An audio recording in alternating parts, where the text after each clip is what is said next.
Hello everyone, welcome back to my channel. আজি আমি গৈ আছো বৰগাঙৰ সেই ব্ৰিজখনলৈ য'ত জুবিনদাৰ লাষ্ট সিনেমা ৰৈ ৰৈ বিনালে শ্বুটিং হৈছিলে।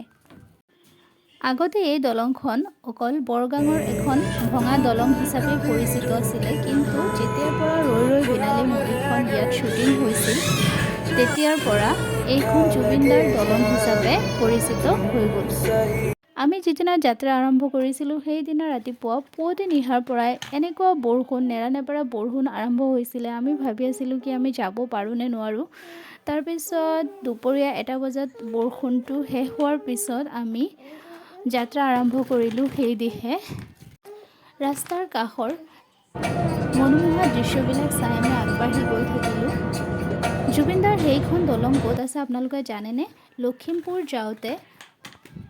লখিমপুৰ যাওঁতে বৰগাং নামেৰে ঠাইত সেইখন দলং অৱস্থিত। আমি ইয়াত দুয়োকাষে চাহ বাগিচাবিলাক চাই মনোমোহা দৃশ্যবিলাক উপভোগ কৰি গৈ থাকিলোঁ।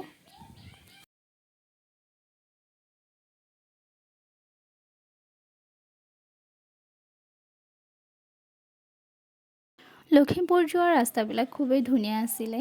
আমি লখিমপুৰ গৈ আছিলোঁ আমাৰ বাহঁতৰ ঘৰত। মই 5 বছৰ আগতে এবাৰ গৈছিলোঁ আৰু এতিয়া আমি এবাৰ গৈ আছোঁ। তাতে আমি বৰগাঙৰ সকলোবিলাক দৃশ্য চাই আহিম বুলি ভাবিলোঁ। আৰু এবাৰ যেতিয়া গৈছিলোঁ তেতিয়া ফৰৱেবিলাক নাছিলে, তেতিয়া 8 ঘণ্টা সময় লাগিছিলে। এতিয়া প্ৰায় 5.5 ঘণ্টাৰ পৰা 6 ঘণ্টা সময় লাগে লখিমপুৰ যাওঁতে। আছিল বৰষুণৰ বতৰ। বৰষুণ বুলি প্ৰকৃতিয়ে যেন এটা নতুন ৰূপ ধাৰণ কৰিছে। এই দৃশ্যবিলাক যেন আৰু মনোমোহা দৃশ্য হৈ পৰিল।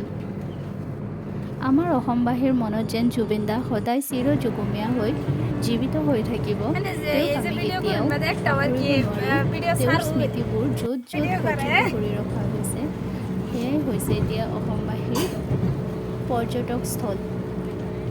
তাৰ মাজতে আমি এই নেৰানেপেৰা বৰষুণৰ মাজেৰে আমি পালোঁ বৰগাং। বৰগাং হৈছে এটা নদী, যিখনৰ ফৰৱে আছে।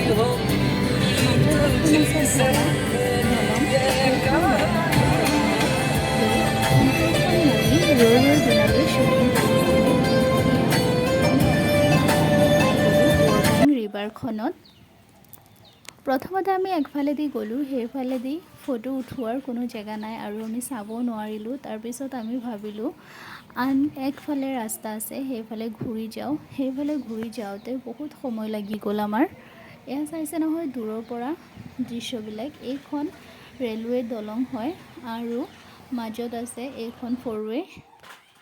তাৰপিছত আমি আনফালে ঘূৰি আহি বৰগাং দলংখন পাই গ'লোঁ। ইয়াতে হৈছিলে জুবিনদাৰ অন্তিমখন মুভিৰ লাষ্ট শ্বুটিং। এইটো এটা ফৰেষ্ট এৰিয়া হয়। জুবিনদাই ইয়াতে থাকিছিলে, থাকি পেলাই শ্বুটিংবিলাক কৰিছিলে মুভিখনৰ। ৰৈ ৰৈ বিনালে মুভিত তেওঁৰ গাঁৱৰ দৃশ্যসমূহ যে দেখুওৱা হৈছিলে সেইবিলাক দৃশ্য ইয়াতে শ্বুটিং কৰা হৈছিলে। ইয়াত ধুনীয়াকৈ লিখা হৈছে আই লাভ জুবিন গাৰ্গ আৰু জুবিনদাৰ ফটোবিলাক খুব ধুনীয়াকৈ ৰখা হৈছে। ইয়াত নামিয়ে জুবিনদাৰ কথা মনত পৰি গ'ল। ইয়াত যিবিলাক দৃশ্যাংশ শ্বুটিং কৰা হৈছিলে সেইবিলাক ধুনীয়াকৈ ইয়াত চাইনবোৰ্ডত সজ্জিত কৰি ৰখা হৈছে। আৰু এইখন দেখিছে নহয় দলং, এইখন দলঙতে জুবিনদাই শ্বুটিংবিলাক কৰিছিলে। এইখন জেগাক আৰু চিৰযুগমীয়া কৰি ৰাখিবলৈ ধুনীয়াকৈ হোমষ্টেবিলাক দিব পাৰিব, যাতে মানুহ আহি ইয়াৰ দৃশ্যবিলাক উপভোগ কৰিব পাৰে, জুবিনদাৰ দৃশ্যবিলাক উপভোগ কৰিব পাৰে। আমি ইয়াত গৈ খুবেই আনন্দিত হৈছিলোঁ, আনন্দত আত্মহাৰা হৈ গৈছিলোঁ। কিন্তু এটা দুখো লাগি আছিল, জুবিনদা এতিয়া যে আৰু আমাৰ মাজত নাই। মনটোত বেয়াও লাগি আছিলে, কিন্তু কি কৰিম আৰু উপায়তো নাই।